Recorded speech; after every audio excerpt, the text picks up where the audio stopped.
Hey, and welcome into the Big Ten Huddle. I'm your host, JR, and this show is presented to you by FanDuel. You can go there, find all the spreads, the over-unders, everything you need to find. Just like here at the Big Ten Huddle, you can find every single Big Ten team covered. We go through every game. We do every preview. We do every recap. There's not a game that happens in the Big Ten that you will not find a recap, a preview for here at the Big Ten Huddle. Now, I'm not going to promise you that it's always going to be a long preview. The Washington UC Davis preview, I think, was our record shortest of like 30 seconds, but we still talked about it. We still brought it up. And don't worry, the Washington Ohio State preview coming this Tuesday will be much, much longer than that. I know a guy who is very excited for that game, to talk about that game, but also to recap the games here in week 4, and it's Zack Guggenheim. Next week is going to be insane. Ohio State, Washington, and Penn State, Oregon. It's gonna be awesome. Okay, It's gonna be so good. There are 3 ranked teams. I know, right? Big Ten teams ranked. Who would have thought that could happen? You know, I thought all 16 teams in the SEC were supposed to be ranked, Zach, but apparently not. So, the matchups of ranked teams going on the road: Ohio State going on the road to Washington, Indiana going on the road to Iowa, USC going on the road to Illinois. Which one is the most likely upset? First reaction. Don't even give me any thoughts. Just give me a first reaction. Yeah, I think actually Ohio State is the most likely to get upset. Wow, that is insane. I don't know what I would answer. I would have said USC, but I'm not inspired a whole lot by Illinois. Shocker. Yeah. Now that I'm thinking about it, I think it's Oregon. Yeah. But I say that, and we'll talk about this more in our takeaways. Mm-hmm. I do think, though, Ohio State has not faced a quarterback, running back, or wide receiver the caliber that Washington brings to the table. But they have played better lines in Texas. So that's where I'm like, and they've played a much better defense in Texas. So I'm like, I feel like there's a chance, especially when you're going on the road to Washington. But I think I have lots of questions about Oregon. Yeah. I was going to say, Oregon's on the road as well, but I don't know. I mean, Penn State's only a 3-point favorite. It's kind of like Ohio State, Texas, where it's like I don't know if that's like really an upset if that happens, right? I mean, that's you get 3 points for being at home. It's basically a pick 'em at this point. So, yeah. That's fair. Anyway, That's fair. all right, let's dive into the chat really fast, and then we'll get into it. We got Blue Wolverine here. Hey, Blue Wolverine, appreciate you being here. Max is here. WrestleMania might have taken place in Indianapolis yesterday, but the real show was 45 minutes south in Bloomington. What was south in Bloomington? South in Bloomington. He's talking about Indiana crushing. South of Also, Indianapolis. it was WrestlePalooza, not WrestleMania. Just not to demonstrate that I'm a nerd, but yeah. I just did. Yeah, for sure. Max, congrats. We'll get to the Indiana stuff for sure. And of course, our good friend Brenton is here. Anytime Indiana beats somebody by 50, we know Brenton's going to be in the chat. Most likely to win by 50, Indiana. We can always count on you, Brenton. Appreciate you being here.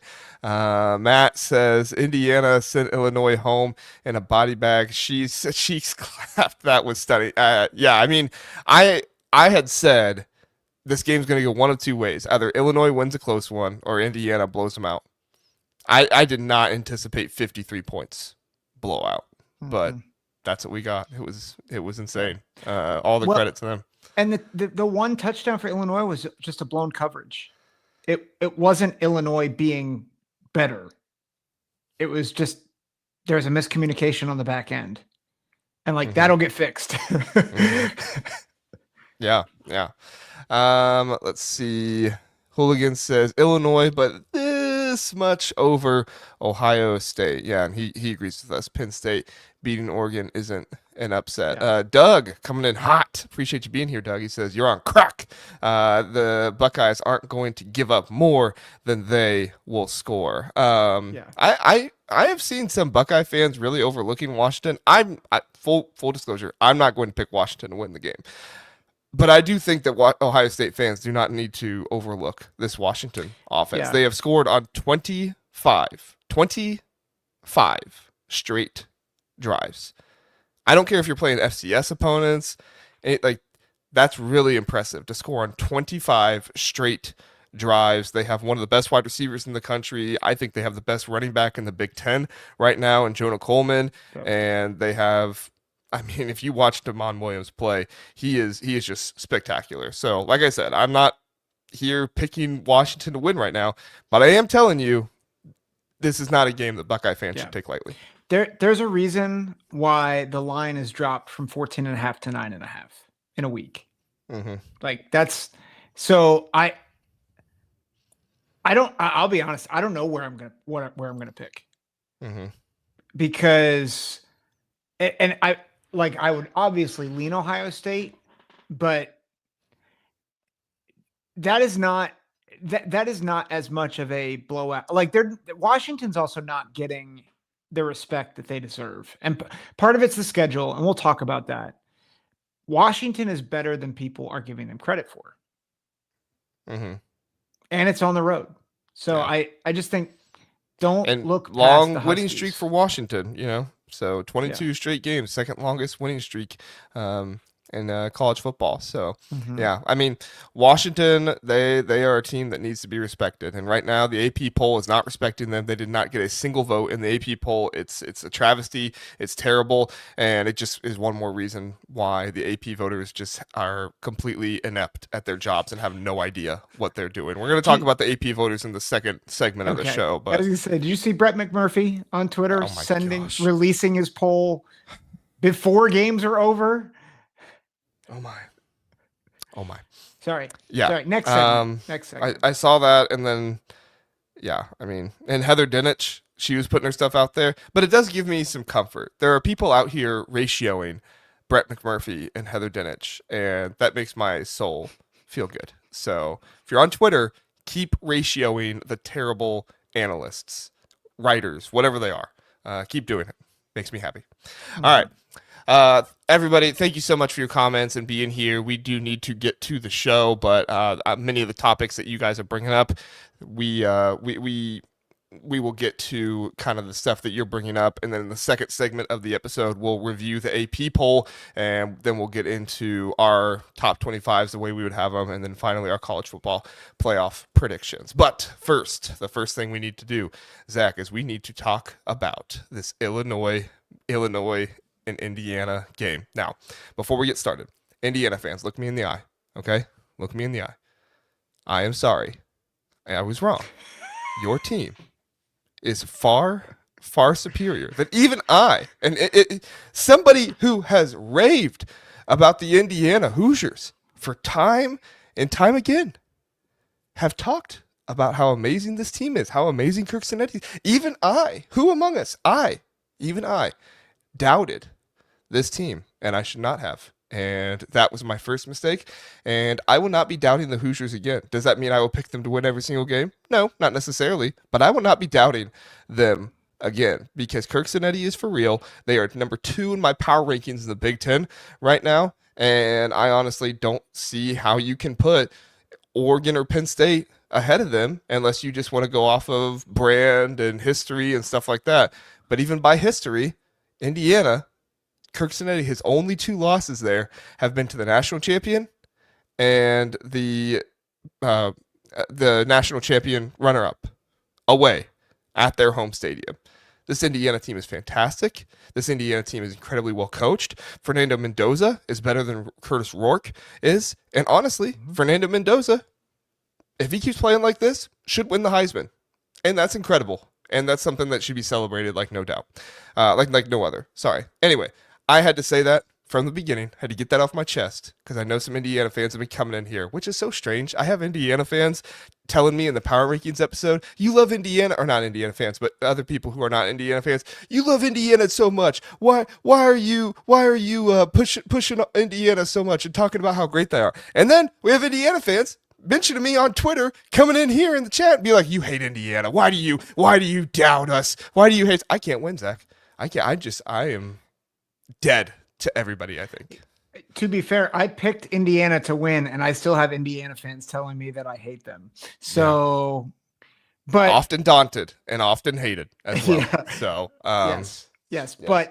but anyway, give me your take on the game. Sorry, that went longer than I wanted it to. Give me your take on the game. So my take about Indiana. Just on the game. Just on the game. On the game. Yeah. I mean, it was unexpected for sure.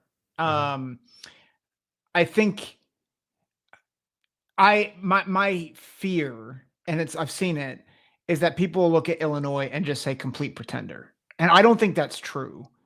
I think this was more about Indiana being a buzzsaw and Illinois just having no answer. Yeah, I mean, Indiana, or you meant Indiana being a buzzsaw. Yeah, Indiana was a buzzsaw. Sorry, to Illinois. Yeah. This game was absolutely spectacular for an Indiana fan. Fernando Mendoza, after this game, he is now in the lead to win the Heisman Trophy on FanDuel. He is plus 800 odds to win the Heisman. This race is wide open at this point. I mean, you had John Mateer of Oklahoma in the lead. John Mateer's not winning the Heisman. I don't care who you are. He's not winning the Heisman. No. Carson Beck is not winning the Heisman. Neither of those two guys are going to win it. It's going to be somebody like Dante Moore, Damon Williams Jr., Jaden Mayava, one of these really flashy players. I'm not trying to say he's going to come from the Big Ten, but I'm talking about somebody with some flash in their game. And right now, Fernando Mendoza has that flash. He is excellent. This defensive line, Kirk Cinetti talked his crap after the game, basically saying, like, look, we knew our defensive line was better than them, and we went to this game trusting they were. This game looked like Indiana, Ohio State last year. Kirk Cinetti lived that game and said, yeah, I'd like to be on the other side. I'd like to, have their QB in hell the entire time instead of having my QB be there the entire game. And he did it, man. He did it. Tyreek Tucker, Hosea Wheeler, Mikel Kamara, tons of other guys that you probably, some people probably didn't even know the names of before going into this game. They all just dominated. And Illinois' offensive line had no answers. Luke Altmaier had no answers. It was an incredible, incredible game. Zach, what was your takeaway on Indiana? Indiana fans, look at me, because I'm going to be really serious right now. They're a legitimate national championship contender. Like, I don't think there's anything else to say. That, like, there were guys who were serious on X last night saying, could Indiana win the SEC? And I think the answer is yes. Now, I think the depth, that's the real big question. But just if that's what they put on the field week in and week out, they can win a national championship.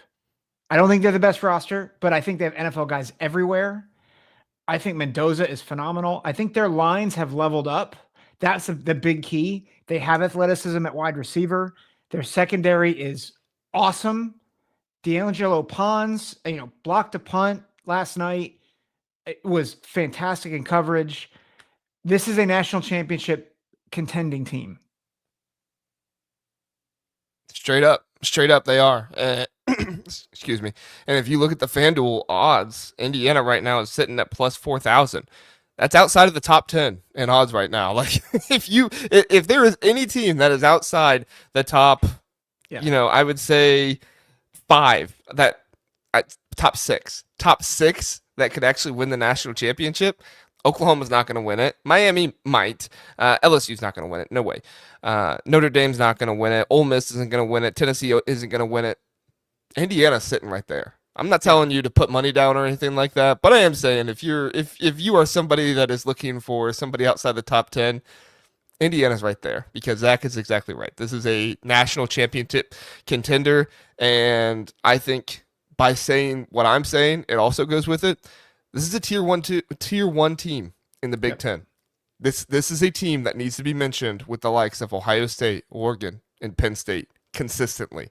Now, this is not a team that you can be like, oh well, they can win every game on their schedule, but they're going to Oregon and they're going to Penn State. No, no, those are real, legitimate games that Indiana might just win. I mean, and I'm not saying might as in like, oh, they could pull off something plucky. No, they might destroy Penn State. Yeah. I'm sorry, Penn State fans. I know you're not going to like hearing that, but I would not be surprised if Indiana went into Happy Valley and beat them by 3-4 scores. Yeah. Yep. So it's not. And listen, I'll just say this last thing. This is the most impressive win I've seen all season out of anybody. Yeah. And to think about this, Curt Cignetti outcoached Brett Bielema, who we know is no joke, right? And so say roster aside, right? Injuries aside, Curt Cignetti body bagged Bielema last night. And that's not easy to do. So, I mean, Bielema in his press conference looked lost. I don't know if I've ever seen Bielema after a game. He's lost games at Wisconsin to Ohio State that were bad. Yeah. But that's the worst loss I think he's ever taken. Yeah, I don't think I've ever seen him in a press conference like that. He sat down and there was just a look in his eyes like he had no answers. He had no idea what to do. And it's a sucky place to be. I understand why we don't have any Illinois fans in the chat right now. If there are any Illinois fans in the chat, I mean, cheers to you, because I would not be in the chat right now if my team just went through that. Yeah. I think if I can go ahead and give my take on Illinois. Yeah, go ahead. Yeah, go ahead. I think it's clear they're not a playoff team. And they need to regroup quickly if they want to remain a top 25 team. Because I think they can. Like, I think the narrative that they're bad is just stupid. Yeah, that's wrong. That's wrong. Like, they have too much talent. Like, Altmaier. And they're too well coached. Yeah, they're too well coached. I think they ran into a buzzsaw last night. But you've got USC coming into your house on Saturday. So, like, you can't let Indiana beat you twice. Mm-hmm. So that's my they've got to regroup if they want to remain a top 25 team. Otherwise, you look at their next 3 games, USC at Purdue, which at Purdue no longer looks like a gimme, right? Not because Purdue's going to give you a game, especially if you have injuries in the secondary. They're going to give you a game. Yeah, and then Ohio State. So like this season can get sideways in a hurry. Oh yeah. Yeah. And that's to me the biggest thing. So I don't know if I'm ready to say they're not a playoff team yet, because I have seen like Indiana last year. They got punched in the mouth. Now they didn't lose by 53 points, but they got punched in the mouth by Ohio State, right? They went on the road, they got punched in the mouth. That team still responded. I mean, they beat Purdue by 66 points. And now Purdue is not USC, so that's not happening. But it's about the response, right? Yeah. And that's what Indiana did last year. And that's honestly one of the things that made me believe in them even more, was the response after they were down. This is huge for Illinois. If Illinois is going to be the type of team that's a playoff team and not just like, oh, we're a good top 25 team or anything, and you actually want to get to the playoffs, the response is crucial here. Now it's even more difficult because they have like 6 of their starters. I don't know if they're all starters, but they all play quite frequently in the secondary that are injured right now. Sounds like Patterson probably is going to come back. Xavier Scott might be back this week. If not this week, hopefully by the Ohio State game.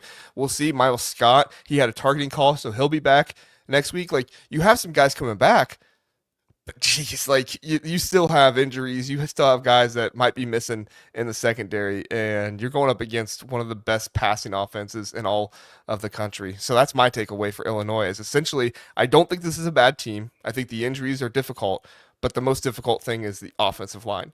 There is no excuse for that offensive line to play the way they did, to just allow free rushers against Luke Altmaier, or against Indiana, to just have those guys going straight at Luke Altmaier. All credit in the world to Indiana, obviously, but that Illinois offensive line was putrid, and Brett Bielema cannot allow that to happen. That needs to be his response.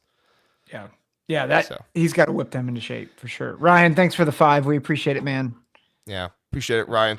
He says, "Do you think Burt would come back to Madison?" Now, I'm pretty sure because everybody at Illinois says this. I'm not seeing the contract or anything, obviously, but I'm pretty sure Brett has something in his contract that says that he is not allowed to leave for another Big Ten school. So if he were to come back to Wisconsin, it would have to be because Illinois let him go or something like that. And even after a loss like this, I don't think that's happening anytime soon. No. So I think your best bet is like a Lance Leopold, Jason Eck, something like that type of guy. Heck, bring back Jim Leonard. That's better than Luke Fickell. So yeah, I'll just one last thing, and then I know we got to move on. But that the Miles Scott targeting call was atrocious, and well, all of them are, right? Yeah, I mean, we need to change the rule. Like I am all for protecting players, but targeting is broken. It's been broken. NCAA, you have one job now because you've ruined every other job that you do because you stink. Fix targeting. Oh, don't worry, Zach. The government's going to take over college football soon. That's gosh. If you thought the NCAA, anyway. All right, no. And we all of a sudden got political. Michigan beat Nebraska. Thank you for that. Thank you. All right, Michigan went on the road, beat Nebraska 30-27. Nebraska's O-line sucks. Michigan's defensive line is way better than we thought they were. I don't know if Nebraska's O-line is actually bad, but they were bad in this game, and I don't think any Nebraska fan can tell any of us otherwise. Michigan's defensive line looked fantastic. Zach, what were your thoughts on this game? Yeah, I mean, I think I might have to let my dog out in a minute because hold that thought. All right, I will talk for a second. You while go. I will talk more about how the Nebraska offensive line. No, I'm kidding. I do think Nebraska, though, like they did have issues on the offensive line, obviously, but they also had issues with just trying to protect Dylan Raiola with allowing him to actually have the time to maneuver around in the pocket as well. I mentioned it on the Power Rankings episode, but this Michigan defensive line pass rushes as a unit, and it's one of the more impressive things about them. I don't think they have any, like obviously they don't have any like Abdul Carter level pass rushers on this defensive line, but what they have is they have guys who are really good at beating the guy in front of them, and they are in sync, and they all know their jobs, and they get to the quarterback, and if the quarterback tries to move out the way, they do a really good job of clogging up those lanes. Now, they did not do a great job against John Mateer in doing that, but I think they corrected a lot of things and helped themselves out a lot in this one, and the Michigan defensive line was one of the biggest storylines in my mind. Obviously, the offense has some stuff too, but defensively, that was one of the biggest storylines. Go ahead, Zach. Yeah, well, and the adjustment of moving Barham almost exclusively to the edge was if he had 2 years at this, he could be an Abdul Carter level pass rusher off the edge. I mean, you see it already. Oh, yeah. Like it's compensating for the fact that their defensive tackles are not nearly as twitchy as a year ago, which they talked about on the broadcast, but they're still very good, but not as twitchy. Yeah. Yeah, but they still, because they're not as twitchy, you put Barham on the edge. That's nasty stuff. And that's my takeaway from Michigan is they can still play bully ball. I mean, they'll mess you up on defense and they will pound the rock at you. And unless you can stop it, you're going to lose. And by the way, Underwood is good enough. Like he's not a net negative. He is a net positive, unlike their quarterback situation a year ago. So it's enhanced bully ball. So you might look at their receivers and be like, oh, the receivers stink. It does not matter. They are a threat against anyone, including Ohio State at the end of the year.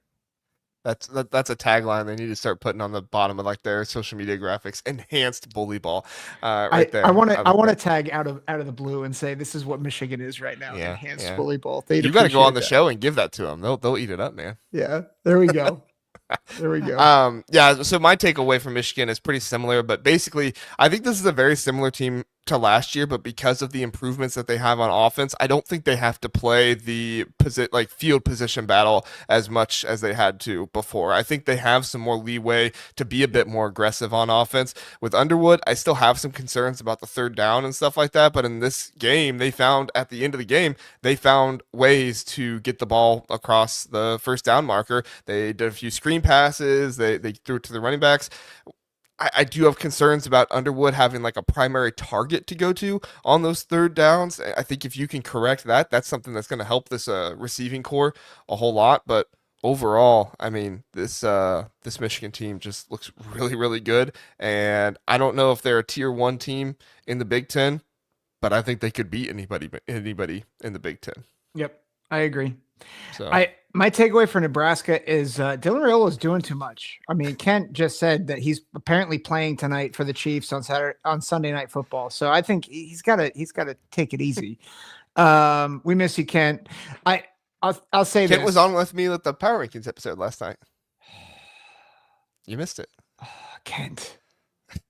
I need to get on a show with It was Kent. at like 2 a.m. So yeah, that wasn't gonna happen. That's I don't come on at 2 a.m. That's Kent's thing. But I miss him nonetheless. So so this is my take, and Nebraska fans are gonna hate me for this, but it needs to be said. The year 3 Matt Rule effect should not be considered until Nebraska proves otherwise. Like missed field goals, bad play calls, terrible tackling marred what could have been a signature win. And that's what it's been for the past like 10 years. I don't know if you've seen the Titanic meme of the old woman. It's been 84 years. It hasn't been that long, but it's been long. And I'm selling Matt Rule year 3 until you prove otherwise.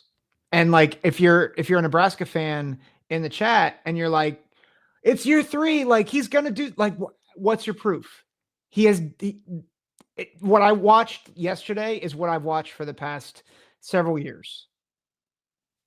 I think Dylan Raiola is going through a lot of the stuff that a young quarterback with skill goes through, right? Which is he's skilled, he can get away with a lot of things, but at the same time, when he faces really stiff competition, he's not going to get away with those things all the time. And I think that you saw that in this game. I think he held on to the ball a little bit too much. There were times when the pass rush just got to him. There was nothing he was going to be able to do. But there were also other times when it felt like he held on to the ball too long, where he should have got rid of it. There were other times where he did try to do kind of some of the sidearm crap and stuff like that I don't think you have to necessarily try to do, but he still went for it. But ultimately, I don't think Dylan Raiola is the problem. Even with that kind of stuff, I still think Dylan Raiola is a good enough quarterback to get you to at least playoff contention. The downfall for Nebraska, and this is my takeaway, is the trenches. You can only do so much. You can only do so much when you are consistently outmatched in the trenches. And if we're being totally honest, holy crap, Blue Wolverine. Blue Wolverine. If we're being totally honest, like this team is only going to win 8 games, only going to win 9 games, if that. If the trenches don't improve, you cannot be consistently pushed back as many times as you did in this one and be considered a playoff contender. Blue Wolverine with the $50 super chat. Holy cow! Thank you so much, Blue Wolverine. He says, "Here is some Wolverine support. You run a very consistent show. This show, unfortunately, is going by too fast." Can I do my thing, Zach? For the last line there, Bo Glue. Unless you want to say it. No, I don't. We love you though, Blue Wolverine. I hope that's acceptable. If not, let me know and I'll reconsider. So, but yes, thank you so much, Blue Wolverine. And that's really what we're trying to do. We're trying to be consistent. I know I'm a little hard on Michigan sometimes, but I mean, sometimes I am hard on them because we know this is a program that can be a consistent tier 1 program, right? And Sherrone Moore keeps improving as a head coach because he has improved. If he keeps improving, he's going to get the program to that level, especially with the recruiting and everything else that he brings. Obviously, Biff Poggi, head coach in this one, which, by the way, I really, really like Biff Poggi. He's a character. He's a character. gonna miss his press conferences. Yeah, Yeah, he's good. so. I do want to say, and this is just a fun anecdote. The largest super chat ever for the Big Ten. The two largest ones are both from Wolverine fans. Wow, look at that. So Michigan folks, despite the fact that we're Buckeyes, the Michigan folks love us. But fair Buckeyes, I think. Yes, we're fair. I think we're very fair. Yeah, that's good. That's good. Yeah. All right. Hey, since we're so fair, not just as to the Wolverines, but to every team, give us a like, subscribe, tell your friends about the Big Ten Huddle podcast and everything that we're doing over here. Follow us on social media, do all that good stuff, share our content. There were a few people sharing the stream earlier. We really appreciate you all doing that. Yes, this show is going to go by a little bit quicker because we do have to get to the AP stuff at the end, and we don't want to be on here for an hour and a half before we get to that. But we just really, really appreciate all of you being here. So, the Fisherman says, and honestly, he's right. He says, you guys are harder on Ohio State because of your fandom, to be fair. And I think you're right. Yeah. We have not tried to fire Ryan Day at all, though, this year. Yeah. It's true. Not yet. No, it's not going to happen. Oh, James, don't be like that. Oh, man, you guys are Buckeyes while I'm out. James, don't be like that. If you didn't know we were Buckeyes before, you wouldn't have figured it out. So that's true. But we're not going to lie. We're not going to lie about our fandom. So, I've seen some people do that where it's like, well, you can't guess what kind of fan I am. No, I'm not doing that. No. I feel like I'm not being real on a podcast if I'm not going to be real with you on that kind of stuff. So, well, hey, look at this. We got Raising Eyebrows, Terps fan in the house. And Zach, you know what team we're talking about next? It wouldn't happen to be the Fighting Mike Loxleys, would it? It would be them Fighting Mike Loxleys and them Terps. The Terps take over in Madison. Let me bring the super chat down there. Or the super chat. This just the chat down there. Yeah. Maryland wins this one 27-10. It really was more of like 27-3, but Wisconsin gets the late game score there at the end.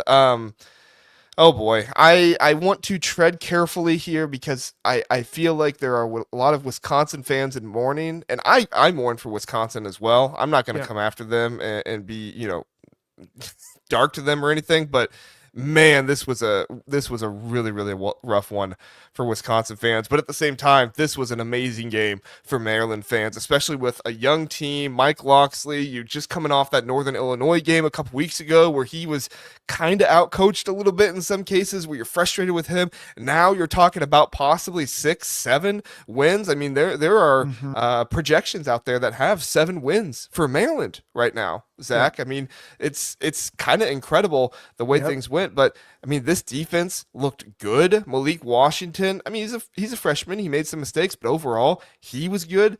What were your thoughts on this Maryland win at Wisconsin? Yeah, so overall, the game, I thought it was ironic that in some ways Maryland kind of followed the script of Alabama with Wisconsin, right? So and there's a little dig at Alabama in that, by the way. But we would never take shots at the SEC on this show, Zach. We don't take shots at our Big Ten brethren, but we certainly take shots at the SEC. LSU is way overrated, by the way. Okay, go ahead.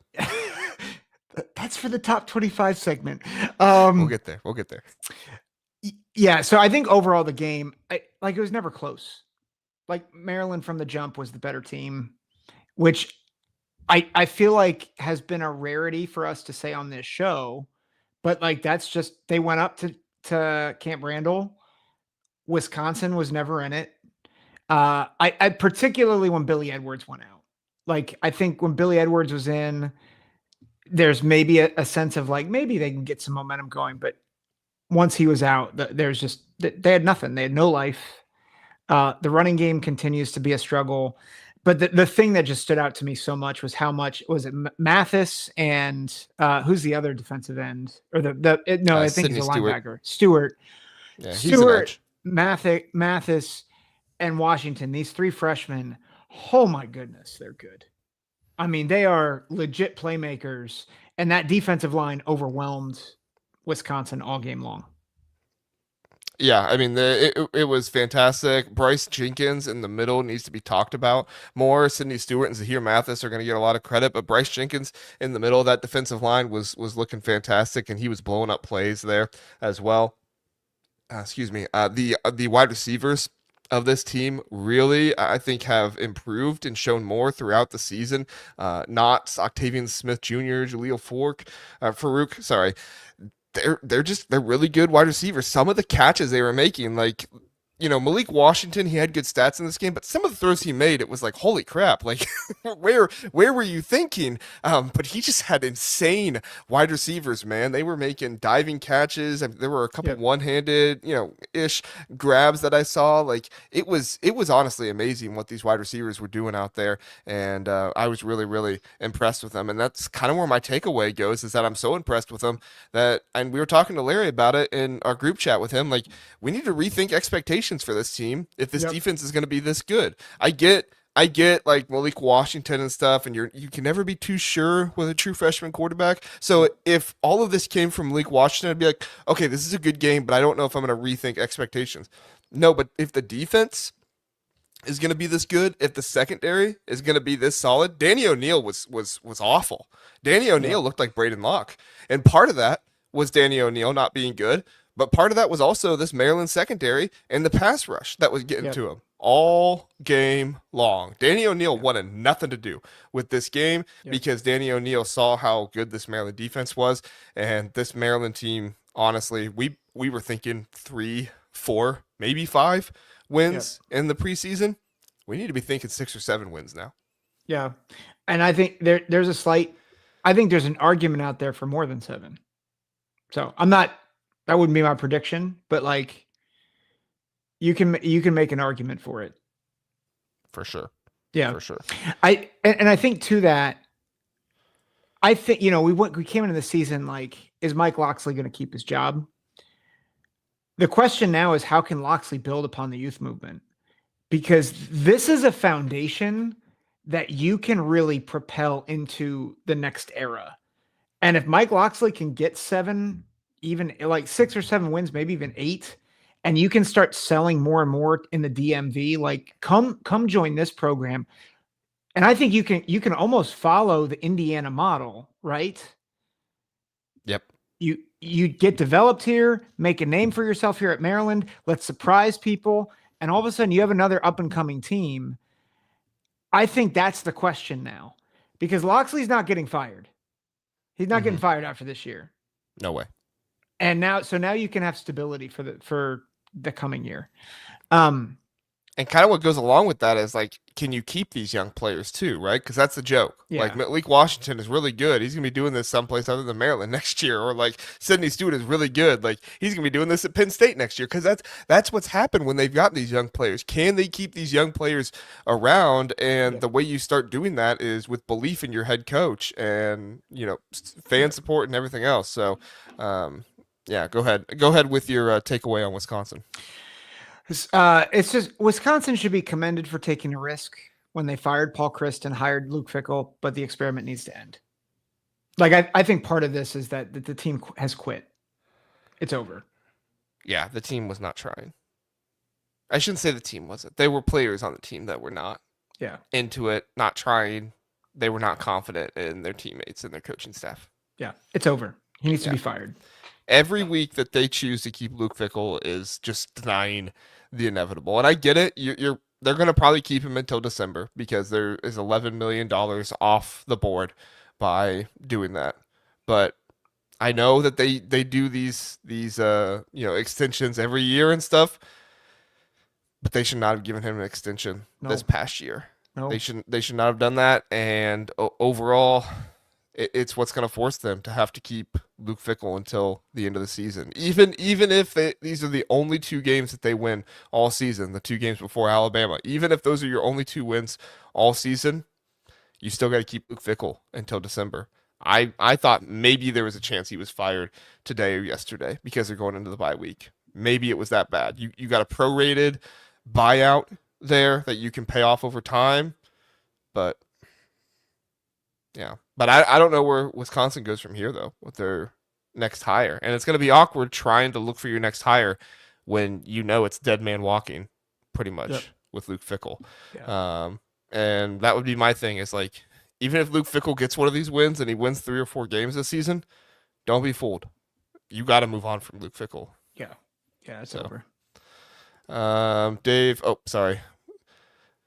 Dave says, thank you for the $5 super chat, Dave. He says, what's the over-under that Luke Fickell makes it to the Minnesota game? Very likely, I think. I think it's very likely because I think he needs to be in there until December because that's when the buyout. It's $11 million. Keep him on for just a few more months. It's $11 million lower. And as we know, that doesn't just impact like the donors. That impacts, the revenue sharing and the money for the program. Like, that's a big thing. It is. So, yeah. Joshua Justice, the AD needs to go. He says he's standing behind Fickell. Yeah, they can say that. I can't imagine that's actually true, though. Yeah, I think it's like the old vote of confidence that actually just means dead man walking. Yeah. And also, and I'm not saying you're wrong, Joshua. I'm just like trying to dissect because I saw that as well. Like, what else are you going to say, right? If you're the AD, it's like, well, actually, we don't believe in him and he's going to be fired after the buyout lowers. You can't say that. So, I wouldn't worry too much about it, Joshua. Well, maybe they keep him, but I don't think it'll happen. So, all right, Zach, let's get to the next one here. USC takes down Michigan State 45-31. Michigan State had a number of players leave this game. Wayne Matthews, the third, obviously. That one was tragic. What happened there? It sounds like there was good news. The last I saw, I'll look it up just to double check here in just a second before we talk about it. Jordan Hall had to leave the game for a targeting penalty. That was awful. It seemed like anything that could have gone wrong for Michigan State went wrong in this game, and yet they still only lost by 2 scores. So it's a very interesting scenario. Zach, what were your thoughts on it?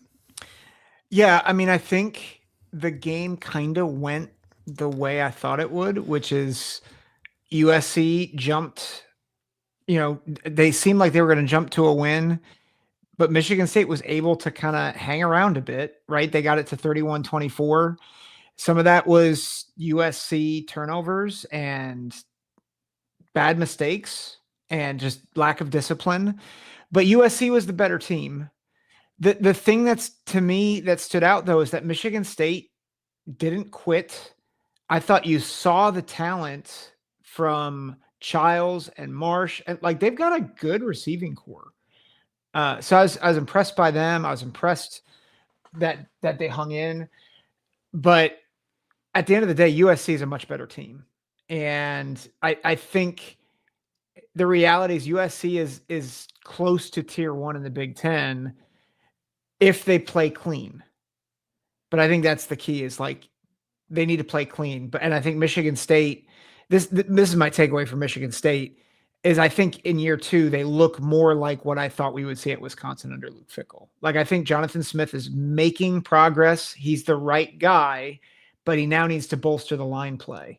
And for USC, and I think you and I are probably on the same page here, I think USC, if they don't get disciplined, they're going to lose a game they shouldn't.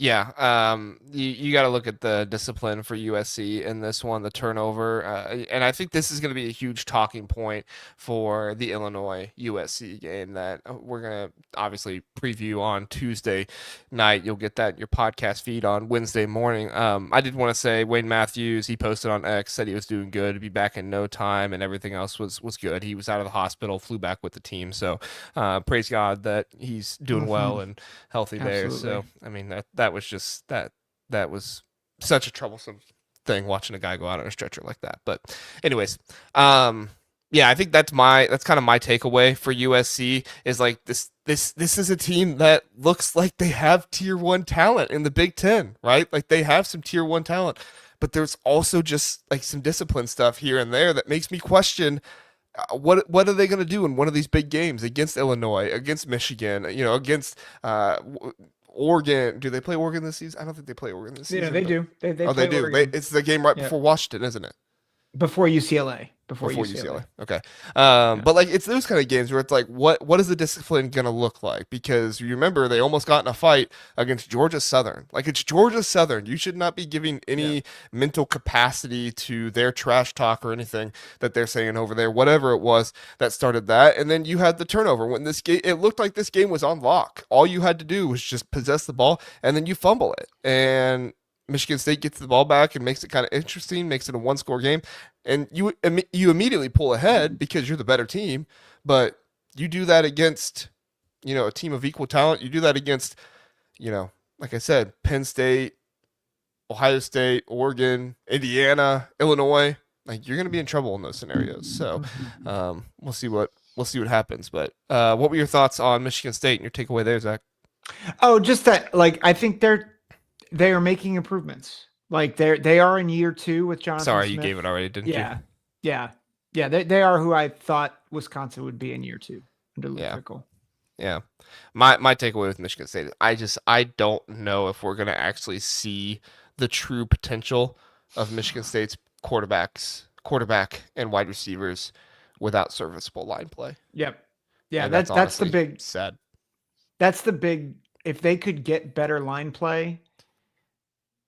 And maybe they will maybe that's the next target in the portal for a year from now.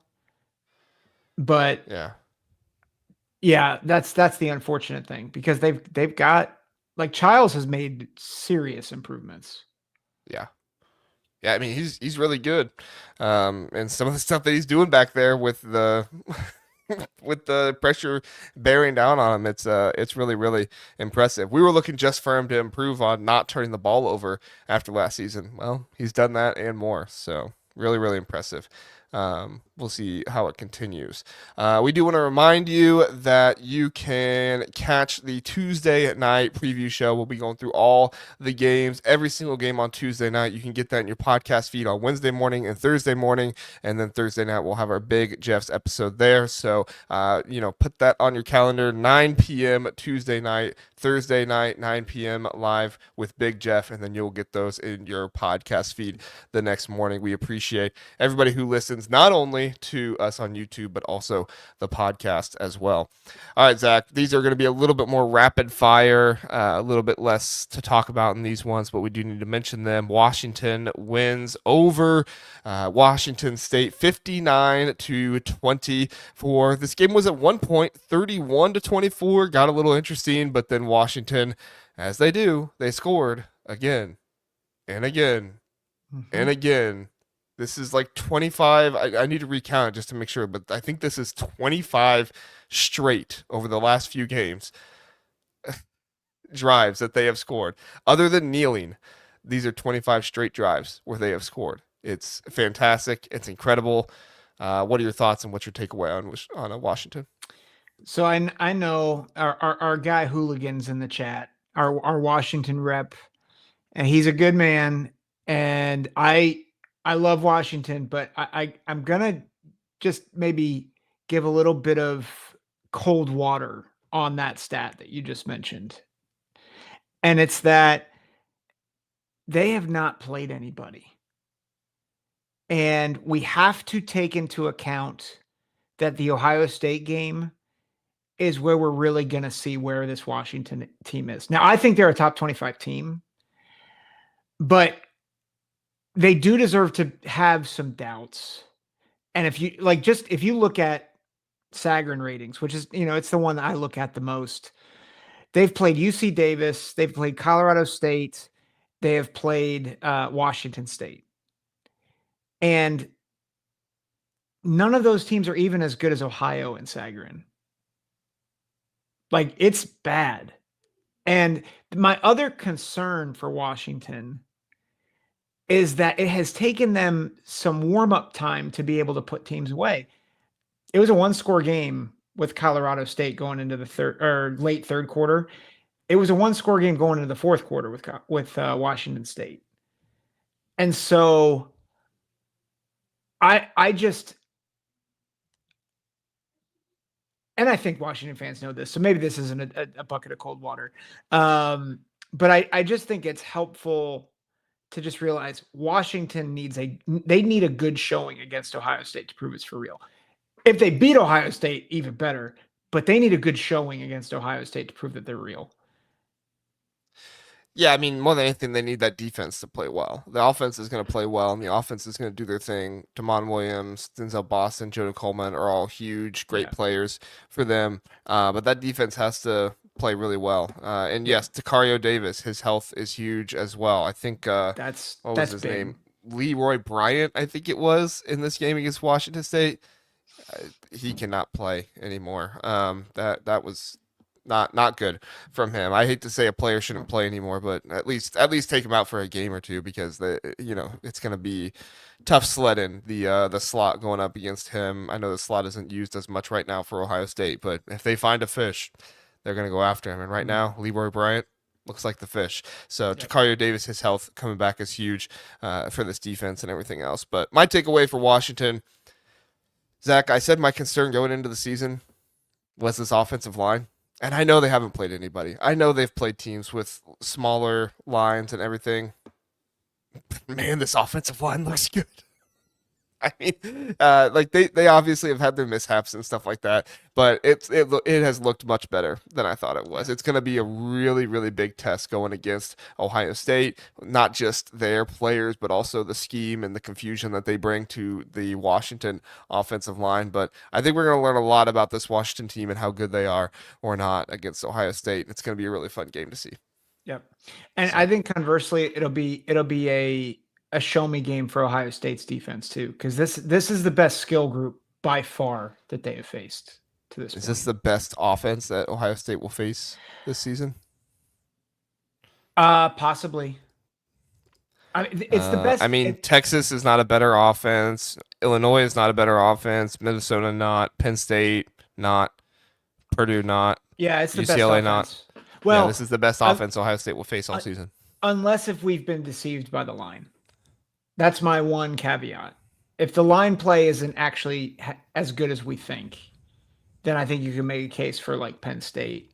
I think you could make a case for, probably But just as it looks right now, not potential talent, but talent for this season, at least as it looks right now, Damon Williams is the best quarterback that you're going to face this season.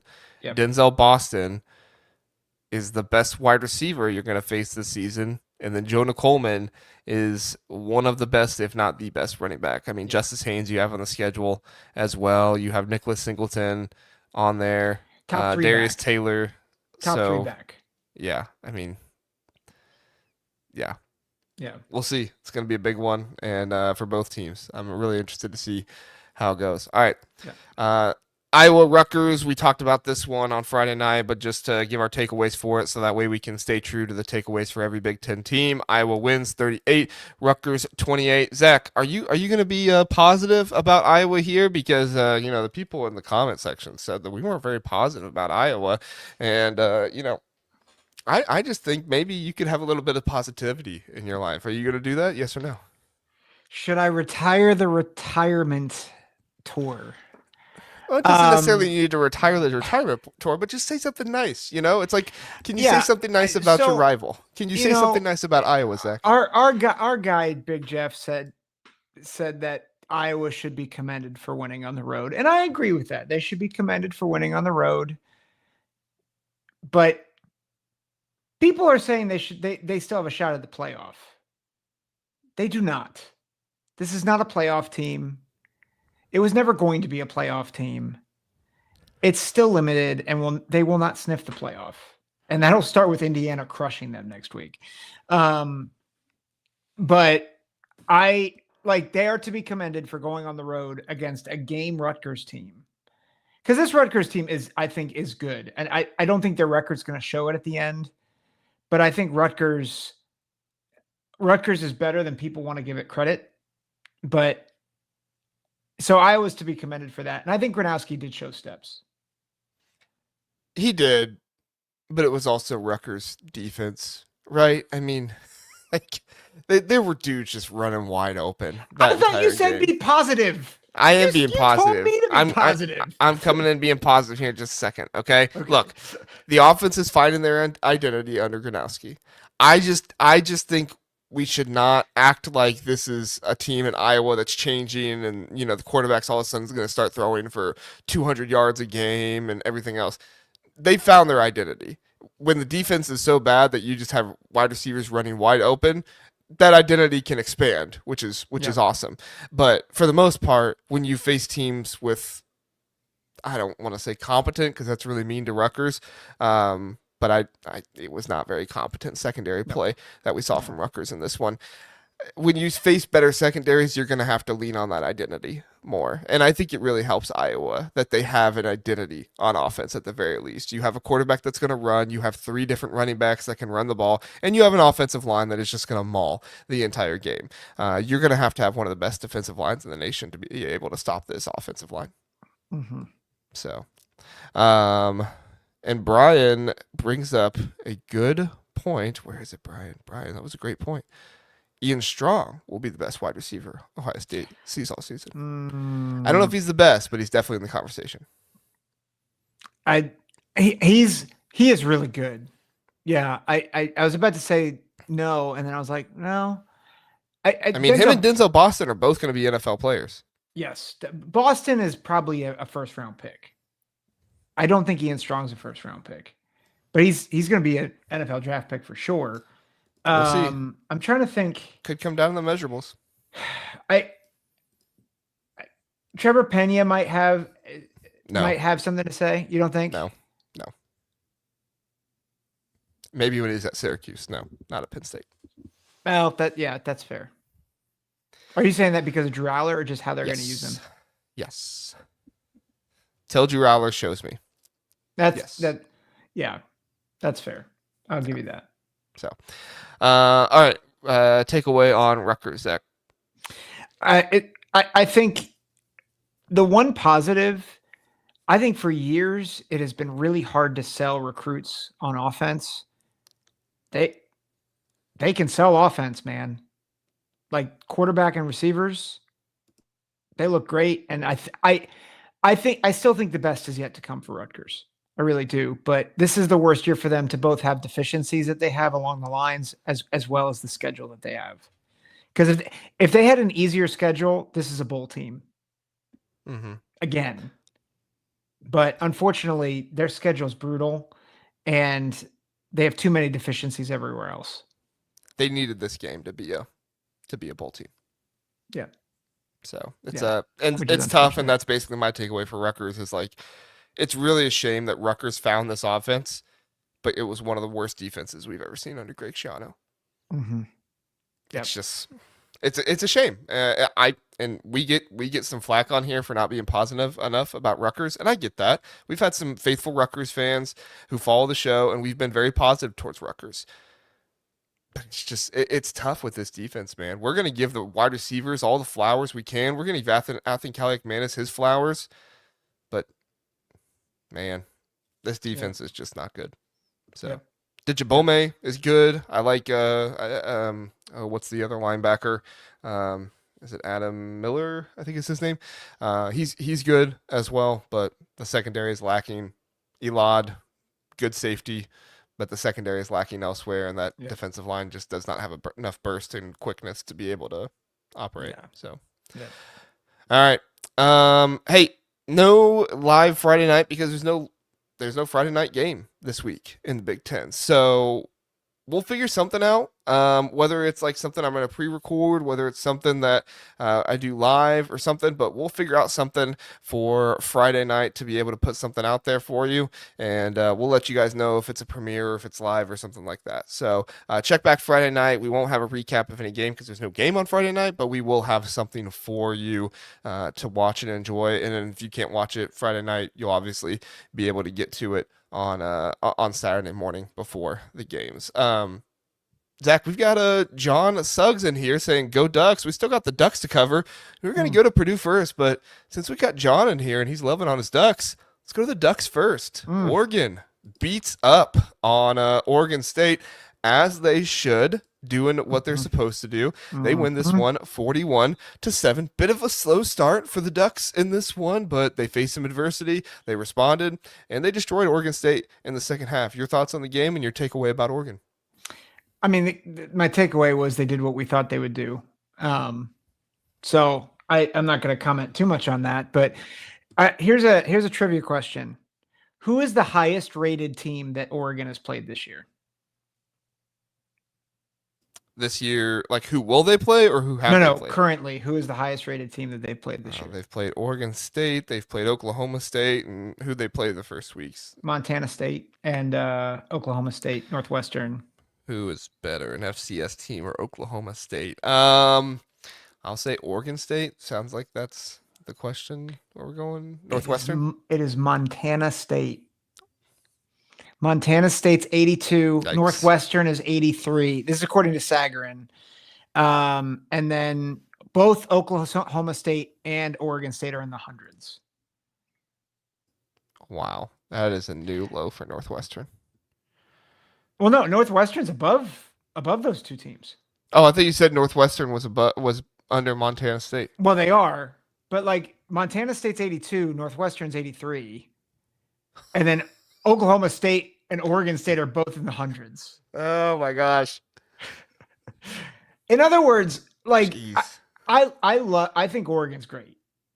I really do. But I still have questions about their scalability, and we're not going to be able to see it till next week. Struggle says no Northwestern slander will be tolerated. I don't want to slander Northwestern. That's the hard part. Yeah. We don't. I don't want to. I like David Braun. I just do not like Zach Lujan. Please. Yeah. Move on from Lujan, please. All right. So for Oregon, for me, I was really, really impressed with how this Oregon defense responded to the slow start, right? The slow start happened. This game was tied 7-7. And there could have been some leaky stuff and some stuff could have happened in this game. But the Oregon offense, they only scored, I think, on one of their first 3 drives. Yeah, they scored a touchdown. Then they had turnover on downs. Then they punted. Oregon State scored on their second drive. And then Oregon State comes out in their 4th drive. It's a 6-play drive. They get a first down. They're moving the ball a little bit, but 5-play drive. They're moving the ball a little bit. Their 3rd drive after the touchdown, but Oregon's defense was saying, no, none of this. And in the second quarter of this game, they only had 28 total yards on 12 plays. Oregon's offense, on the other hand, 12-play drive, 92 yards. 8-play drive, 80 yards just in the second quarter. Mm-hmm. They responded so well to the slow start. Yes, they haven't really played anybody, but this is the type of stuff you like to see. A team faced adversity. They were able to get through it. We'll see if the slow starts continue against Penn State. But it's not. It doesn't look like a trend. It looks like it was just this one game. And it could be something with the rivalry. So who knows? Yep. So yeah, those running backs are great though, Zach. Jordan Davison. Well, everyone. Mekhi Hughes. Deer Hill. That's who it is. I mean, they're great. Yeah, everybody for Oregon is great. I just think, James is telling me I'm treading on thin ice. I'm just saying. I think they're great. I do. But there are questions about, will this translate to a team that could get push, that could push their lines. And you know what? I said it during the Power Rankings episode. This week, here's the opportunity. Yep. Right? Yep. Yeah. And what do we consistently do on this show, Zach? What do we consistently do? We don't overreact to the bad, schedules and stuff like that. We say, okay, here's what it is. But when they play the big game, if they perform, i.e. Indiana, you will get all the praise in the world because that's what you're supposed to do, and that's what you get. So yeah, we're not overreacting to Indiana at all this week. Not at all. Maybe a little. No, we're not. No, I already apologize. I'm not doubting them. I do not want to apologize again. I'm very not apologetic for my Indiana love this week.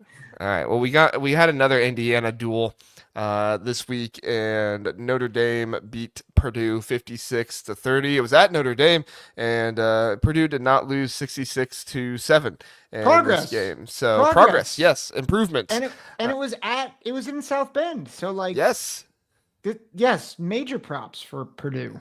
Yes, I am giving a lot of props to Purdue. I am giving a lot of critique to Marcus Freeman for hiring Chris Ash at the same time.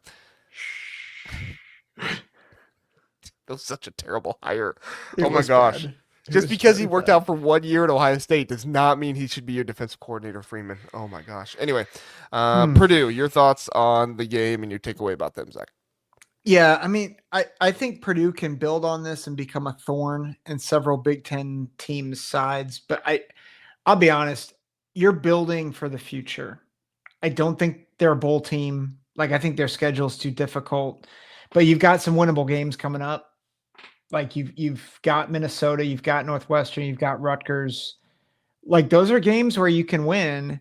And the name of the game for Purdue is progress. Make progress. I think they will. I think they might sting somebody you don't expect. I hate to say this, but Illinois, watch out, right?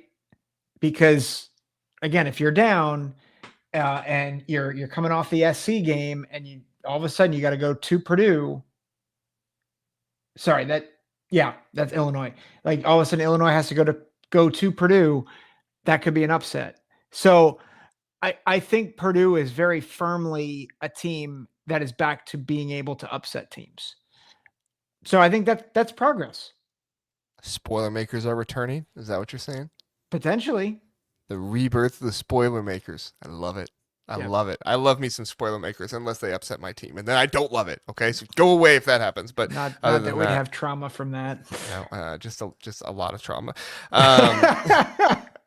My takeaway for Purdue is that October is make or break for them. They're going to be facing Minnesota, Northwestern, and Rutgers. If they can win 2 of those games, I think Minnesota's probably the most likely loss. Not probably. They are the most likely loss in that scenario. But Rutgers as well is going to be a difficult one too. So if you can come away with 2 wins in this scenario, this is no longer a bottom tier team in the Big Ten. Right now, they're kind of teetering on that, but they've still lost games that you need to, be closer into toward the end of the game, or at least win in order to get out of that bottom tier. But if this team responds and wins 2 of these 3 games, even if they don't make a bowl game, I am ready to say that Purdue, because of the difficult schedule, is not a bottom team in the Big Ten, and they've actually improved their tier status. They've improved as a team, obviously, but they've improved their tier status as well this season. So it's going to be a very interesting October to see what happens.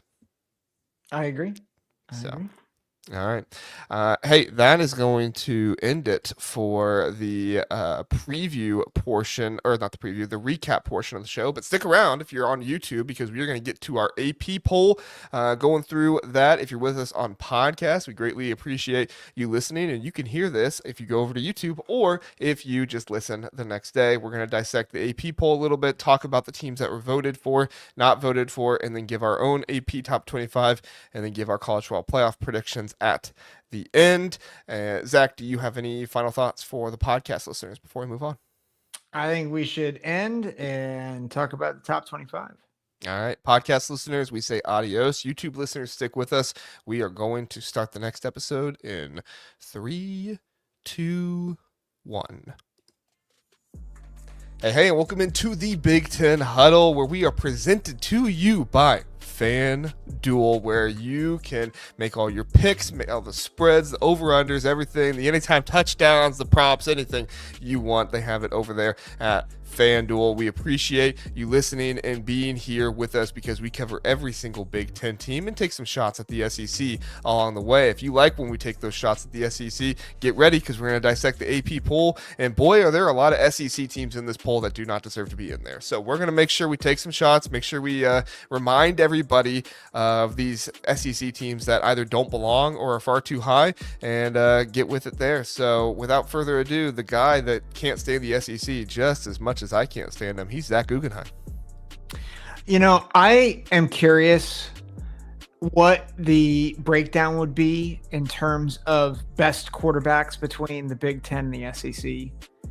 Bud Elliott, I think, had a tweet out today where he said that if you look at the top half of the Big Ten, the quarterback play is far superior. And I agree. Like, you look at the quarterbacks in the Big Ten versus the quarterbacks in the SEC. This is not being a homer. It's so much better. Yeah, I mean, I tweeted it out like the West Coast quarterbacks, and I'm including Fernando Mendoza in that because he transferred from Cal, even though he's really from Miami, I believe. But he he was fantastic. Damon Williams was fantastic. Dante Mhm. Moore was fantastic. Jada Maiava, Zach. The Pac-12 editions have been the greatest thing that ever has happened to quarterbacks in the Big Ten. Bravo, Pac-12. Yep. Thank you for sending those teams over. Yep. Yep. Fantastic. So, hey, everybody is in the chat. We appreciate you being here. For time's sake, we're just going to go ahead and get into the top 25, and we'll get to your comments and stuff like that along the way. So, here's the top 25. Was released Sunday afternoon, and it reads like this. I'll read it, and then we'll get Zach's thoughts. Ohio State number 1, followed by Miami, Penn State, LSU, Georgia. Number 6, Oregon, Oklahoma, Florida State, Texas A&M, Texas, and tell me if I didn't call this, Zach. I did. Indiana, number 11, outside the top 10. Travesty. Terrible. Number 12, Texas Tech, Ole Miss, Iowa State, Tennessee, followed by number 16, Georgia Tech, Alabama, Vanderbilt, Michigan, Missouri, and then number 21, team that they passed Notre Dame. Thank the Lord. They somehow passed a team that has one win. USC at number 21. I cannot stand the stupid AP voters for having USC outside of the top 20. Notre Dame at number 22, Illinois 23, TCU, BYU round it out. And the only other team that received votes from the Big Ten was Maryland. Maryland got 6 votes. If you go by the voting, they would have came in ranked at 33 in the nation. Zach, your thoughts? Hi. First of all, I will say I like that Miami's number 2. No offense to Penn State. I think Florida with their schedule has, or Miami with their schedule has earned it. I know it's deserved. Yes, it's deserved. Like I get that Florida's 1 and 3, but there's good pieces there, whatnot. But gosh, man, some of this is just like, why is A&M 9? Like, because they barely beat Notre Dame. Like, that's why they're 9. Like, what are we doing? I mean, I can't be with you on this one, Zach. Oh, really? I have A&M as number 6 in my. I forget where I have A&M in mine. Well, I mean, it really just depends on how much you value Notre Dame. I have Notre Dame not. I forget if I even have them ranked. If I do have them ranked, it's very low. I think I did rank them because they beat Purdue and everything, but it's very low. But I don't think that ranking is indicative, just like how I have Illinois ranked, I think, number 25 in the rankings, but I don't think they're actually the 25th best team in the nation. You just, like, the rankings in this scenario, you have to be moved down because it's not just who's the best team power ratings, it's what do you deserve based off what happened in these games. And right now, Notre Dame doesn't deserve to be very high, but this is still a Notre Dame team, even though they have Chris Ash. This is still a Notre Dame team that, should be considered one of the better teams in the country. And Texas A&M did go to Notre Dame and get the win. That's fair. That's fair. I mean, Oklahoma got the win at home. Florida State got the win at home. Texas A&M went on the road and got the win. Yeah. Okay, speaking of Oklahoma, like Oklahoma barely beats Auburn at home. Oh, but they were number 22 in the nation, Zach. Wasn't Oklahoma like 15th last week or 14th? Something like that. Or I don't know. I think I had them 22.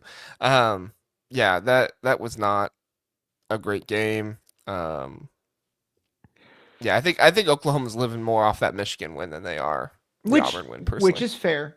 I think Michigan looks improved. So I'll be honest, I don't have a ton of things to critique outside of the fact LSU is not 4th. They're living off a Clemson win that is looking worse and worse, and a Florida win that is looking worse and worse every day. Indiana needs Fisherman. Let's talk LSU for just a second, then we'll get to Indiana.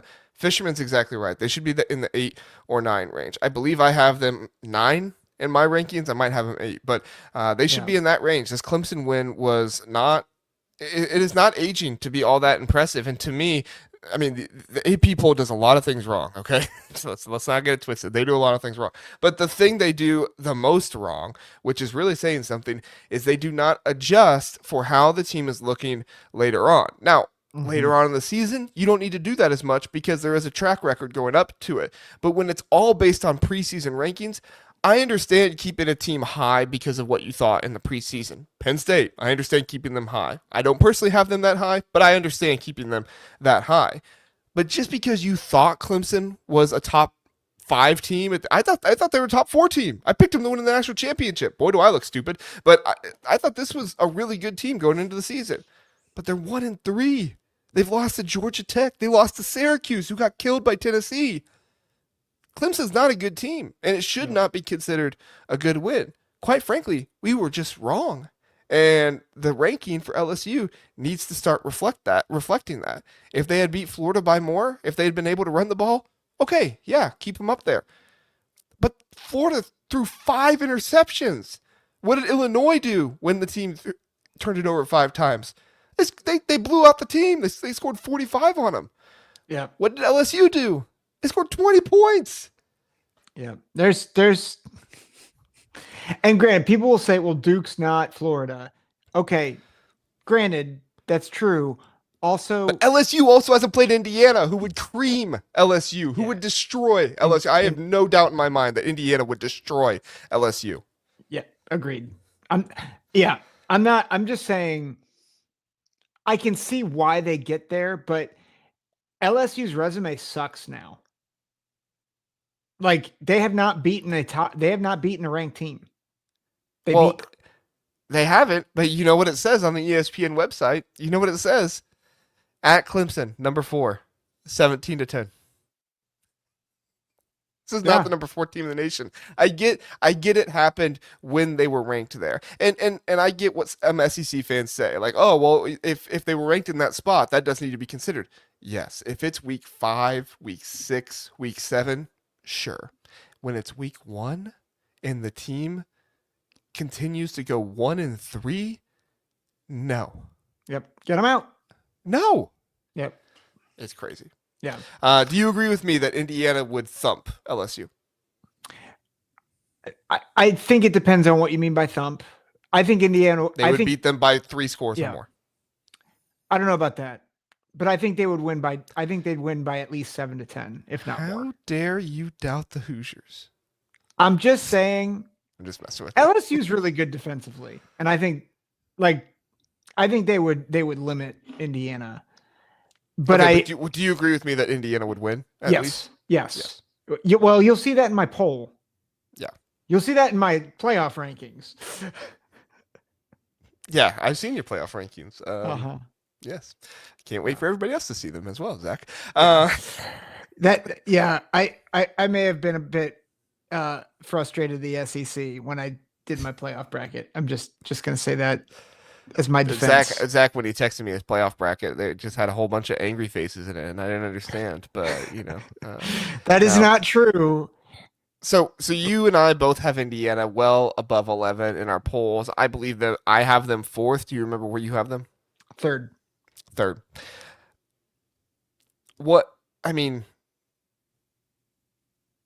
I just don't get it. I don't get how this team can completely pants Illinois like that. And I understand the whole thing of like, oh, well, they were a top 10 team before they ever proved it. But you're still giving Clemson credit. Credit. But you're not giving Illinois credit for being a top 10 team. It is mind-boggling. Like, would Indiana have been better if they only beat Illinois by 2 scores? Would that have made Illinois look more respectable? It shouldn't look that way, but like I said, after the game happened, the talking point after this game is not Indiana is good and a national title contender. The talking point is, wow, and Illinois sucks. Yep. But that would not happen in the SEC. Well, which is crazy because, again, the credit that people are giving for the Clemson win, Clemson has not beaten an ACC team yet. Illinois has. Who have they beat? I forget. They beat Troy, barely. Oh, good job. Yeah, they were losing in that game, like 16-0. Yeah, like Illinois has actually gone on the road, beat an ACC team by 26 on the road. No, 29 or 26. 26. Yeah, something like that. Like on the road, and you can make all the qualifiers in the world. They still went out and did that. Like that is on your resume. give Indiana their flowers. And also, like, stop trying. Like, AP voters were waiting for Illinois to lose. I'm convinced of it. And not just like there are other guys that I respect, podcasters that were like, I told you Illinois was a fraud. Listen, they did not show well on Saturday. Like that's obvious.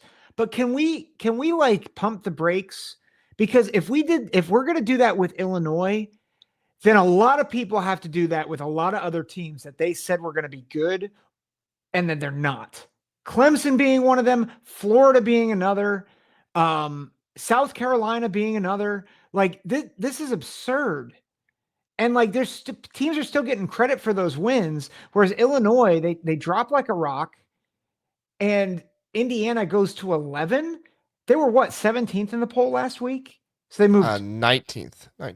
So they moved 8 spots, which is a big jump. I'll give that to them.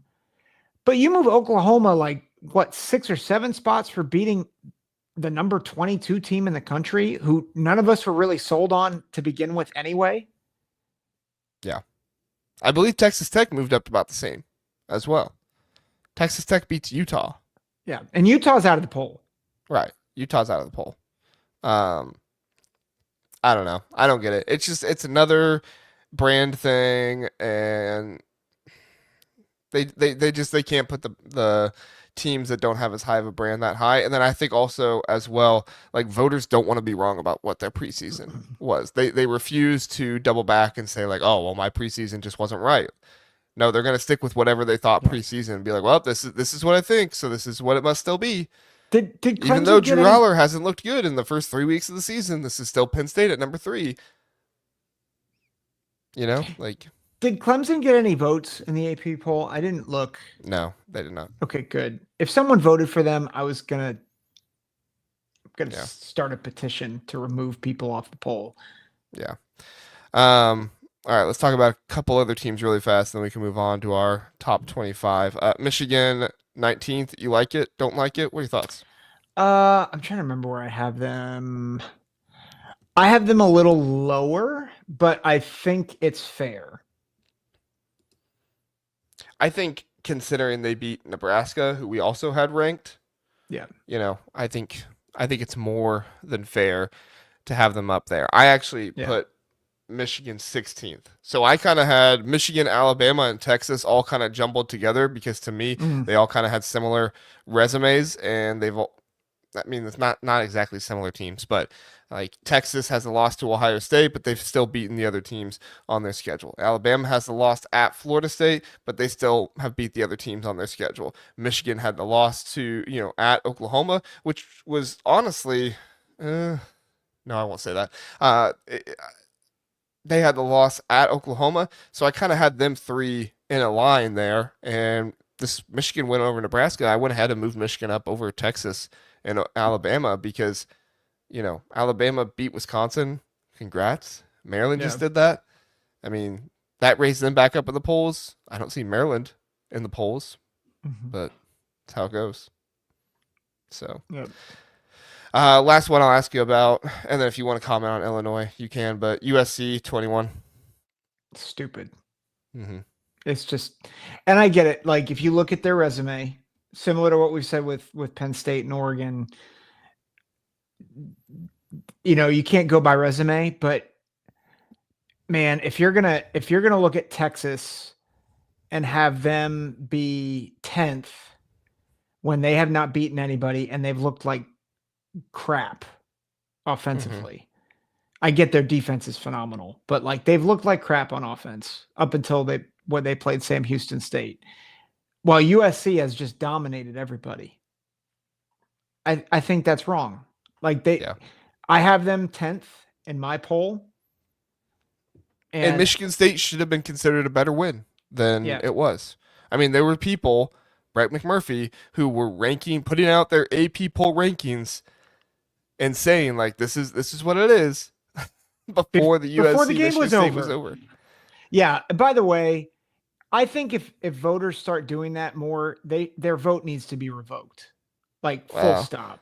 Yeah, the entire AP poll just needs to not be what is used on television and all these places anymore. They can continue to do their stuff, but they just need to not be used anymore. What needs to happen is there needs to be a collection of columnists and national podcasters and national writers throughout the country who are actually watching the majority of games. And I know there are some that people won't like Josh Pate and people like that. That people will say, oh well, they're this, that, and the other. But at least they pay attention to the entire game, right? A lot of these people with the AP poll, they cover a specific team, which means they're at that game all day. They don't have time to watch the teams. They don't have time to get to, like, they don't have time. And they're still considered, or they still are forced to turn in their AP ballots by 8 a.m. the next morning. It's crazy. Yeah. It's ridiculous. I shouldn't have said Josh Pate. I've got the chat going crazy now. We all right. Yeah, I'm a Pate guy. Yeah, I know you are. I know you are. How about you do your top 25 first? Here you go, Zach. Yeah. And you can be quick with it. Yeah, you guys can roast me all you want. I have the Big Ten dominating the top 5 because I think outside of I think 4 of the top 5 teams in the country are in the Big Ten. I really believe that based on what I've seen. Well, and it's accurate in the FanDuel odds as well. The Big Ten, the top 3, I guess third is tied with Georgia, but 3 of the 4 top teams with odds to win the national championship: Ohio State plus 600, Penn State plus 650, Oregon plus 700. Georgia's tied with Oregon at plus 700, but there's really no argument to Ohio State, Oregon, Penn State shouldn't all be in the top 3 or 4. Yeah. 5 at the very least. Yeah. Yeah. Sorry, go ahead. Well, no, and I think Miami's the one team where I'm like Beck's been decent. He hasn't been great at quarterback, but he's been good. Their lines they're for real, man. Like Miami is like, there is a legitimate argument to be made for Miami to be 1. Like just the way that their roster is constructed. I'm not there yet. And obviously I want to see Ohio State this week against Washington. But Miami's really good. I am unashamed at Indiana at 3. Like whatever happens in Oregon, Penn State might change my mind in the order of those 3 teams. But right now I have no shame putting Indiana at 3 in the country. I think so. Brett asked, why do I have Illinois over Michigan? I don't think the game with Indiana is indicative of how good Illinois really is or how bad they really are. So yes, you take that into account. I think you also take into account that Michigan, they played a team that they could not block it. Now, I think I would not be surprised if Illinois and Michigan played. I would not be surprised if Michigan won because of their play style. I'm just not ready to put Illinois underneath them, knowing what we've known about how Illinois is constructed. So that is a little bit of preseason bias. I'll give you that. I want to continue to see both these teams. I think it's very possible that Illinois is out of the poll by next week, though, and I think it's very possible that Michigan ascends pretty quickly. I mean, whoever loses that Illinois USC game is going to be out of the poll. Yep. Yeah. And I think we have to remember too, when we do these polls, there's teams on here where I'm like, well, I think this team could beat this team, but that doesn't, if you do that with every team, it's just going to be hard to shuffle. Right. That's when you get Notre Dame still in the top 10. Yeah. So I don't have Notre Dame in. I think they'll get back in if they continue to win. I didn't punish Auburn much for their loss. That they lost by a touchdown at Oklahoma. Yeah, I feel like maybe the other team we're not talking about a lot, and I say this as someone who does not like Vanderbilt, but Vanderbilt's really good. We got to give Diego the Georgia State loss. Put up 70 on them. We gotta give Diego Pavia props. He ran his mouth and he's backed it up so far. So, All right, very good. My top 25, I'll go through this rather quick. Ohio State number one, Miami at number two. There's an argument for Miami at number one, but I just don't see it. Georgia at number three, giving Kirby Smart some recognition there. Then I have Indiana and Oregon rounding out my top five. Texas A&M. I highly covet the win at Notre Dame, even though Notre Dame is shown to be leaky and have some issues here and there. I still covet that win. At Notre Dame, that was a game Notre Dame needed to win. The pressure was on them. They lost to Miami. They were falling out of the poll, and all this stuff was happening if they lost this game. And Texas A&M still got it done. Marcel Reed, those guys need to give them credit, in my opinion. Then you get followed by Penn State, very high on USC. I've said it again and again. Jada Maava, he should be a Heisman contender. This defensive line for USC has improved. Jakeem Stewart was fantastic. I know that Michigan State offensive line is not great, but holy cow, he was just getting free releases into the backfield. At one point in time, he nearly tackled the quarterback and the running back on a handoff. Just nasty stuff. The secondary is the biggest issue there, but when you have a pass rush like they have, you can mask some of that stuff. Vanderbilt, need to give them credit. LSU, I have number 10. Just don't think they need as much credit as they're getting for the Clemson win and stuff. Oklahoma, number 11, like the win on at home against Michigan and beating Auburn. Those are good wins, but to me, you need to do a little bit more to get into the top 10 with your offense, in my opinion. Florida State, number 12, followed by Georgia Tech. Texas Tech, moved them up, like the win over Utah, but I was never really a Utah believer like some other people were. I think they got way too much credit for being a bad UCLA team. Ole Miss at 15. I think we need to give them more credit for beating Kentucky and some of those teams. I know these are not great teams, but they were able to beat Arkansas, who shown they have a pretty good quarterback in Taylor Green with their backup quarterback. So, and then they just beat Tulane. So Ole Miss needs some credit. It's not a great schedule they have, but they need some credit. Michigan, Texas, Alabama. This is what I was referring to earlier when kind of the block that I had, because these teams are pretty similar, and Michigan moved up. You could make an argument for they should be in the top 15, and I wouldn't argue with you too much. That's just where I have them. Iowa State at number 19, Missouri at number 20, Notre Dame at number 21. Although the resume is not great for Notre Dame, I did move them up because I think they are still a good team, and I want to give them credit for that. Although it does hurt to have a team that's 1-2 in my top 25. That is kind of crazy. Washington at number 22. Offense is amazing.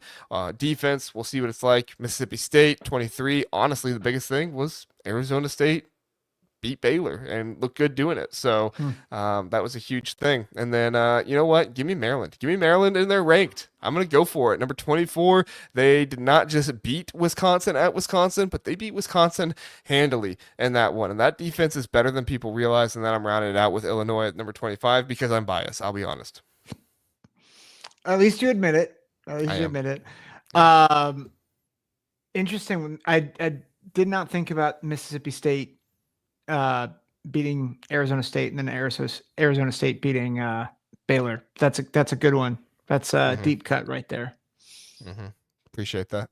Yeah. Brett says Tennessee is by far the best one-loss team right now. Maybe, but why? I mean, they beat a Syracuse team that could barely beat UConn. Sure, they beat Clemson, but Clemson's not great. They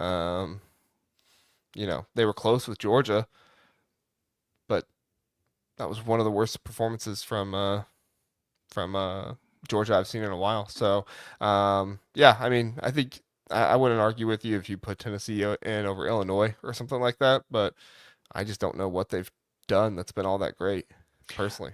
I'm not sure that Georgia is the number 3 team in the country. You don't think so? Well, I appreciate that you clarified your ranking based on it's Kirby Smart. I'm talking, or the AP poll has them what, 4th or 5th? Yeah. I have them in my, and this is actually going to be my rationale in my playoff bracket.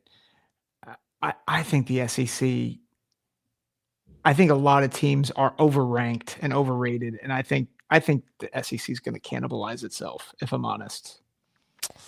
It is the inflated version of the Big 12. So, yep. Lots of mediocrity at quarterback. We won't say anything else about my top 25 other than what Spinner Bait said There here. you This go. top There you 25 is so go. much better than AP. You know the way to my heart. Thank you so much for that. All right, let's get to the college football playoff predictions. Zach, the Indiana fans in the chat will like yours, so let's start with yours. Yeah, I think all Big Ten fans might like mine, and also might say I'm crazy. But just hear me out. I think the SEC is going to cannibalize itself. So I only have 2 SEC teams in right now, which would be glorious. I would love it. I'm not going to Yeah. predict it, but I would love it. Yeah. Next week it'll probably have 3 or 4. But for this week, this sole week, we're gonna do that. I've got number 1, Ohio State, number 2, Miami. I think that's the clearest to me. I do have Georgia at 3 because I think there's going to be some sort of bump for the SEC champ. Indiana at 4. I think it's very possible Indiana goes 11-1 and it gets the 4th spot because their one loss will be either to Penn State or Oregon at one of those places. 5, I have Oregon. 6, I have hold on, let me figure this out. Florida State. I think Florida State. Oh yeah, it's Somehow. Florida State. Yeah. I put the 7 twice. Sorry. Yeah, that's all right. I'll fix that really fast. Go ahead. Yeah. 6, I have Florida State. 7, Texas Tech as the Big 12 champ. 8, Texas. 9, USC, because I think USC is gonna either go 11-1 or 10-2. 10, I have Georgia Tech. 11, I think, is either between an SEC team or a Big Ten team. And I think Penn State will win one of their 3 big games and get that final at-large spot. And then I have Memphis at 12 as the group of 5 representative. I like the Memphis pick because I have the Memphis pick as well. All right. I have Ohio State number 1, number 2, Georgia, number 3, Miami, number 4, Texas Tech. I just think Texas Tech might just win out the rest of the way. And in the Big 12, they beat Utah, who I think was their biggest competition to do that. And I mean, unless they really fall short, I don't know if anybody else beats them. Then I have number 5, Indiana. I think Indiana's going to play really well, but I don't think they're going to give Indiana the top 4. We just saw Indiana only get ranked 11th. That's Even fair. if Indiana only has 1 loss this season, and that would honestly probably be my current projection. We'll see how they play the rest of the season, but my current projection is probably 11-1. Indiana, the 1 loss coming to Oregon. That would probably be what I'd have there. And you might say, oh, well, Oregon should be above them, but I have Oregon at number 7. I think Oregon could find themselves in some trouble. They might lose to Penn State this weekend. I'm not going to predict it probably. I still need to decide on that. But Oregon could lose to Penn State. They also have Washington. They also have USC. Like, this Oregon schedule is looking more difficult than it was before, and I'm not as convinced that they're just going to roll out and win all 12 games or be 11-1. But I do think that their resume and the teams that they play will be big enough that they'll be able to get in at number 7. Number 8, Georgia Tech. Georgia Tech has nobody left on their schedule. If they're a good team, they should make the playoffs. Number 9, Texas. They'll think they get up there, and I think the Arch Manning hype comes back eventually. Number 10, Ole Miss. They have nobody on their schedule. They're going to win a lot of games the rest of the season. Number 11, Penn State. Think that they might lose 2 games the rest of the way. We'll see what happens with this Oregon game. That'll greatly impact my college football playoff prediction in next week. And then obviously number 12, Memphis, as I stated before. So you think Alabama's back? I think Alabama could be 10-2 and be the 6th seed. That's fair. That's fair. Because if you look at all the ratings and everything like that, like ESPN, FPI, SP Plus, I don't know where they are in Sagarin, but I would anticipate they're probably pretty high in Sagarin as well. They've got brand and numbers on their side, and they typically don't, have a big loss mean all that much for an SEC team, especially Alabama. So, Yeah. And that loss came early enough in the year, week 1, that I don't think it's like if they win some of these SEC games coming up, they're going to shoot right back up into the top 10. Yeah, that's fair. Yeah, and they don't have. I don't think they have like the craziest schedule. Let me just look it up real quick. They do have Georgia. They're at Georgia this is Saturday night, which no one will watch that because they'll be watching Penn State, Oregon, right? Hope at least the Kings of the North will be watching Penn State, Oregon. But they have Georgia, and then they play Vandy.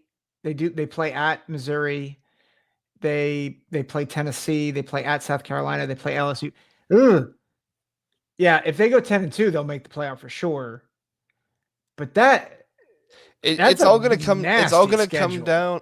It's all going to come down to what this change. And honestly, like these predictions are going to change a lot once we get the first playoff rankings and we learn what did they mean when they said that losing big games is not going to impact you as much, and losing, and winning big games is going to impact you more, right? Mm-hmm. If you play big games, you're not going to be punished as much for losing them.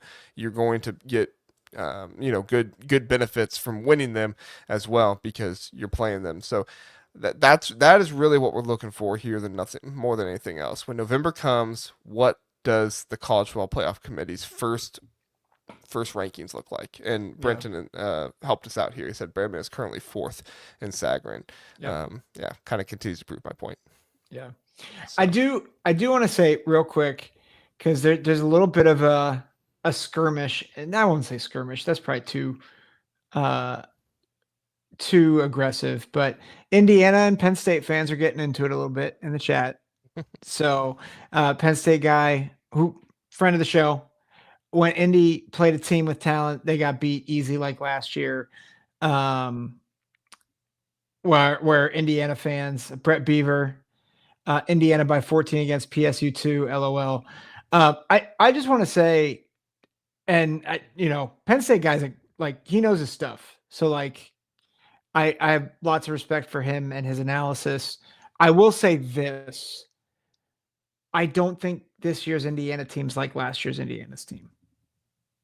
Like, I think watching them, Indiana team is better on both sides of the ball. Like much better. Much better. I'll have to see it more to say much better, but I think they're better. Yeah, the line play in particular makes them very dangerous, and the running backs, like they had good backs last year. I think Black. What will be the biggest telling point, not telling point, but the biggest point for us to learn about the trench play of Indiana will be this game against Iowa, because Iowa, I don't think, has the passing game to beat Indiana. It is at Kinetic, so it might happen. We'll see. But overall, like Illinois had an offensive line that struggled early on this year, so it's not a surprise that Indiana was able to beat them down. Iowa's offensive line has not struggled. Iowa's defensive line has not struggled. Mark Gronowski has held onto the ball too long, so that's why he gets sacked. But overall, the offensive line has not struggled. If this defensive line for Indiana can get pressure and take down, and take down Mark Gronowski without him holding onto the ball and stuff, this Indiana defensive line is going to be have much more proof of who they are. Yeah. And I think they already have proof. It'll just be more proof. Yeah. So we'll see.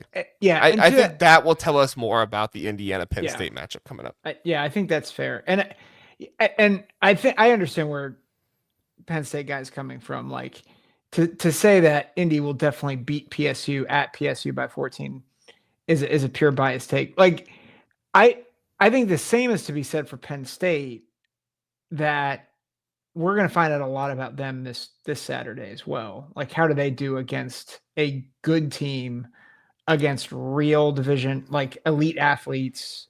One of the best offensive lines in the country and one of the best defensive lines in the Big Ten. Yeah. Yeah. So we're gonna see both, I think, for Indy and for Penn State and for Oregon. Like, honestly, this weekend's such a great show me weekend for all the teams in the Big Ten. Like, particularly in the top tier, like even USC, Illinois, like that's a really good matchup to help us understand more about USC and Illinois. Ohio State, Washington is going to be really helpful. So this is it's a defining weekend for the Big Ten. It is. It is. And that is all that we have for this episode of the Big Ten Huddle. We appreciate you being here. If you're listening on podcast, or if you're listening in person on the live, or if you're listening on Twitter, like one Doreen who just reposted. Thank you for doing that, Doreen. We appreciate you doing that, and we appreciate you being here. Any final thoughts before we get out of here, Zach? No, I think, it was a really good weekend. And I'm excited to see as the season progresses how this really folds out. Because I think this is the most competitive the Big Ten's going to be in a while.